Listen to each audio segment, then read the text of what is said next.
और उसके बाद मनोज जी आपके पास आ रहा हूं, भाटी जी वापस आपके पास आ रहा हूं, अजय दादा आ रहा हूं आपके पास कि विनोद जी न्याय यात्रा निकाल रहे हैं, बहुत अच्छी बात है। एक छोटी सी यात्रा अयोध्या के राम पथ पे भी कर लेते तो बीजेपी ये नहीं बोल पाती कि आप राम विरोधी हैं या आपने ये विरोध किया इसका।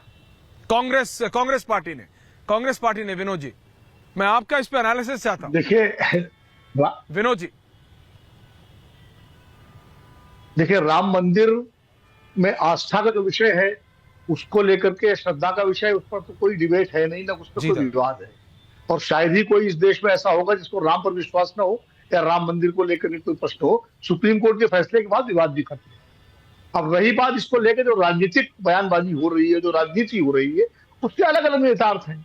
सवाल ये है कि अगर मान लीजिए कांग्रेस पार्टी के नेता, अगर आप बिल्कुल राजनीति की दृष्टि से देखें, विशुद्ध राजनीति की दृष्टि से, मान लीजिए 22 जनवरी को शिरकत कर लेते तो क्या जो मंदिर के श्रद्धालु हैं या मंदिर समर्थक लोग हैं वो कांग्रेस को वोट दे देते? कांग्रेस के सामने दुविधा ये थी कि जो मंदिर समर्थक मतदाता है वो पहले से ही बीजेपी के साथ है, और अगर वो बीजेपी के साथ है और कांग्रेस जाकर के वहां 22 तारीख को जाकर के कांग्रेस के नेता वहां अगर उसमें शामिल होते हैं तो वो मतदाता तो वोट देते नहीं। और उसके बाद जो मंदिर समर्थक मतदाता, जो मंदिर समर्थक नहीं है, जो मतदाताओं के साथ हैं, वो और उनके निकल जाते हैं साथ में। तो सवाल ये है कि भाई आप अपना जो आपके पास पूंजी है उसको बचाइए।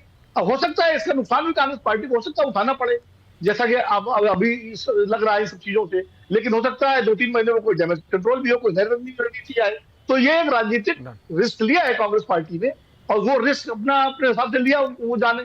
लेकिन दूसरी बात यह है, मंदिर 22 तारीख को नहीं गए नहीं तो आप कह रहे हैं विनोद जी, जिद है भाई कि 22 तारीख को ही मंदिर जाइए। या 22 को अगर मंदिर नहीं गए तो आप मंदिर विरोधी हो गए, राम विरोधी हो गए। पूरी भारतीय जनता पार्टी के नेतृत्व जो है सारे दिल्ली में बैठ के मंदिरों में भजन कीर्तन कर रहे थे, अयोध्या नहीं गए, तो क्या सब मंदिर विरोधी हो गए क्या? ये बहुत सारे लोग नहीं गए। तो ये तो ठीक है, 6000 लोगों की व्यवस्था थी, 6000 लोग गए, कुछ को बुलाया गया वो नहीं गए, कुछ नहीं बुलाए गए इसलिए नहीं गए। वो 22 तारीख हो गई, भव्य राम मंदिर का लोकार्पण हो गया, प्राण प्रतिष्ठा हो गई, मोदी जी का बड़ा शानदार भाषण हो गया, सब कुछ हो गया। अब देश आगे बढ़ेगा कि नहीं बढ़ेगा, कि वही अटका रहेगा? तो मुझे लगता है देश को आगे बढ़ना चाहिए। और दूसरी बात यह है कि जो अभी इंडिया गठबंधन की बात हो रही थी, इंडिया गठबंधन में पेच है, हम सब जानते हैं पेच है। वो गठबंधन, उसकी प्रकृति अलग है, वो एनडीए गठबंधन जैसा नहीं है, वो नेता आधारित गठबंधन नहीं है, वो नेताओं के पर आधारित गठबंधन है। तो जाहिर है नेता आधारित गठबंधन में दिक्कतें कम आती हैं, नेताओं पर आधारित गठबंधन में दिक्कतें ज्यादा आती हैं। तो दिक्कतें तो आ ही रही है उसमें। और जहां तक राहुल गांधी की न्याय यात्रा की बात है, तो जैसे भारतीय जनता पार्टी के लिए राम मंदिर की प्राण प्रतिष्ठा महत्वपूर्ण थी, वैसे कांग्रेस पार्टी के लिए उनका अपना राजनीतिक आयोजन महत्वपूर्ण है। तो इस तरह अब आज नीतीश कुमार जी ने पूरे बिहार में जो है कर्पूरी जयंती मना रहे हैं, वो आज जो कर्पूरी जी के गांव गए हैं, 3 दिन तक वहां कर्पूरी जयंती का कार्यक्रम है जनता दल यू का, वो उनके लिए महत्वपूर्ण है। तो हर राजनीतिक पार्टी का अपना राजनीतिक एजेंडा होता है और उस राजनीतिक एजेंडे के हिसाब से काम करती है। अब भाजपा सबको हिंदुत्व की पिच पर लाना चाहती है, वो नहीं आना चाहते हैं। भाई आप उनकी पिच पे जाकर क्यों खेलेंगे? ओके, पॉइंट मनोज जी आपके पास आ रहा हूँ। रत्नाकर जी अब आपका भी ऑडियो कनेक्ट हो गया, आ रहा हूँ। मेरे साथी वहां पे अयोध्या में जुड़े हुए हैं, लेकिन मनोज जी मैं आपसे ये पूछ रहा हूं कि जो विनोद जी कह रहे हैं कि जो विरोध, जो मंदिर के साथ नहीं जाना चाहते थे वो नहीं गए, जो वोट बैंक उन्होंने कहा, जो वोटर मंदिर के साथ जुड़ा है वो तो ऑलरेडी बीजेपी का है, जो नहीं जुड़ा है कांग्रेस उसको रखना चाह रही थी, तो क्लियरली उन्होंने बस नाम नहीं लिया। मैं ले लेता हूं हिंदू और मुसलमान। आपके सर्वे में क्या निकल के आ रहा है मनोज जी? ऐश्वर्या जी, सबसे पहले तो मैं शुरू करता हूं पंकज जी के साथ, क्योंकि मुझे ग्राउंड पे तो एक तरफा दिख रहा है जी। पंकज जी काफी कोशिश कर रहे थे पिछले 5 स्टेट के चुनाव में, और उन्होंने आप ही के चैनल पर डिबेट किया था कि मैं उस दिन बात करूंगा जब इन 3 स्टेट में, हाँ याद है मुझे, छत्तीसगढ़, मध्य प्रदेश और राजस्थान में यदि बीजेपी हारेगी तो हम किस तरह से मुंह दिखाएं। मैं आज भी खुश हूं कि पंकज जी के सामने मुंह दिखाने लायक तो मैं हूं, और पंकज जी के बारे में तो मुझे नहीं पता। दूसरी बात है कि जितना भाटी जी को मीडिया से उम्मीद है कि मीडिया हमें साथ देगी, उतना उनको शायद जनता के ऊपर भरोसा नहीं है, क्योंकि हर डिबेट में ये बात जरूर बोलते हैं कि मीडिया जो है कि वो इतना सपोर्टेड पार्टी बीजेपी की है कि वो बीजेपी जीत जाती है। तो मैं इतना ही सलाह दूंगा भाटी जी को कि भाटी जी मीडिया जो भी करे आप जनता के लिए रहें और जनता के बीच में रहें, तो शायद जीत आपके लिए बहुत बड़ी होगी। दूसरी बात ये कहता हूं कि अभी जैसे कि विनोद जी ने बोला कि भाई कांग्रेस को पता है कि मेरे वोटर कौन है। जी। कांग्रेस अपने वोटर को ये समझकर उसके साथ जुड़ी हुई है कि मुसलमान मेरे वोटर हैं। मैं सीधा सीधा बोलता हूं कि मुसलमान मेरे वोटर हैं।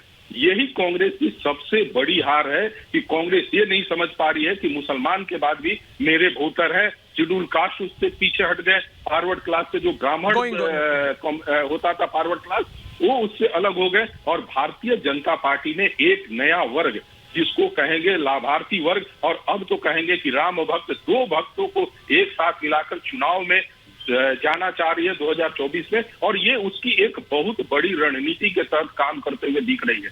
आज के डेट में ऐश्वर्या जी, जिस तरीके से मैंने दिल्ली में कभी भी नहीं देखा था कि दीपावली के बाद इतने पटाखे फूटते, इतने दिए जलते हुए, और न मैं पूरे भारत में देखा था कि एक दीपावली मनाई जाती। मैं कभी देखता था कि पाकिस्तान हार गया। मनोज जी, अलग लहर चल रही है। रत्नाकर जी को क्या समझ आ रहा है क्या नहीं?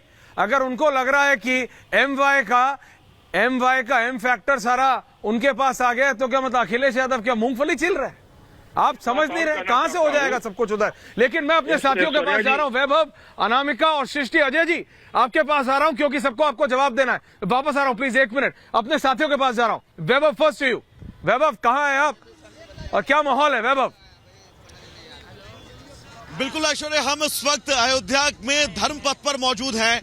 तस्वीरें लगातार जन्मभूमि से हमारे तमाम सहयोगी दिखा रहे हैं, लेकिन ऐश्वर्या एक बार मैं यहाँ पर धर्मपथ की तस्वीर दिखाऊंगा। यहाँ पर आप देखिएगा लगातार जो है वो यहाँ पर लोगों को प्रसाद जो है वो बांटा जा रहा है। तमाम राज्यों से, तमाम जिलों से लोग जो है वो आज अयोध्या पहुंच रहे हैं और पूरी अयोध्या में उत्सव जैसा माहौल है। आपने अभी तक रामलला के दर्शन किए या नहीं किए? बस करने जा रहे हैं। इसके पहले एक बार किए थे, जब ये टेंट में थे तब किए थे, लेकिन आज एकदम भव्य दर्शन देखने को मिलने जा रहा है। ये सनातन संस्कृति का एक बहुत बड़ा जो है देखने को जो मिलेगा। सनातन संस्कृति का एक उद्देश्य है, यहाँ से लोगों को सीखना भी है कि सनातन क्या है। और दूसरी बात, हम आपको एक बात और बताना चाहते हैं कि ये जो है माननीय मोदी जी और माननीय योगी जी ने आज एक अद्भुत पल ला दिया है। हर धर्म खुश है, हर जाति खुश है। इसी के साथ जो है जय श्री राम। कुछ लोग एक बाबा जी ऐश्वर्या हमारे साथ है, उनके हाथ में ये बहुत बड़ी चाबी है। बाबा जी, ये चाबी किस चीज? जी जी जी जी बोलिए। प्रभु, स्वामी विवेकानंद जी का 0 और 0 में 1 जोड़ दिया गया। तो जो वो कहते थे सफलता की कुंजी, ये वही सफलता की कुंजी है। तो अयोध्या को अब आप सफल मान रहे हैं? अयोध्या के भाग्य सफल हुए या नहीं? बिल्कुल, और चाबी तो सबके पास है। कभी कभी लोग उसी ताले की चाबी को उसी में लगाते हैं और फिर खोल नहीं पाते चाबियां। ये आपने बहुत बड़ी बात कह दी। महाराज जी, आपके पास में आऊंगा। इस वक्त बदलती अयोध्या को देखकर क्या कहेंगे आप? हमें ये तो राम राज आ गया। ये जो बल्कि माने कह रहे हैं कि योगी जी और मोदी जी का सरकार है, जो बल्कि माने अयोध्या का जो राम मंदिर बना है, जो 500 बरस से मुद्दा के अटकाया, भटकाया, लटकाया, तारीख पर तारीख बल्कि माने पड़ता था। नरेंद्र मोदी जी, बस यही बात है वैभव, बहुत बहुत धन्यवाद।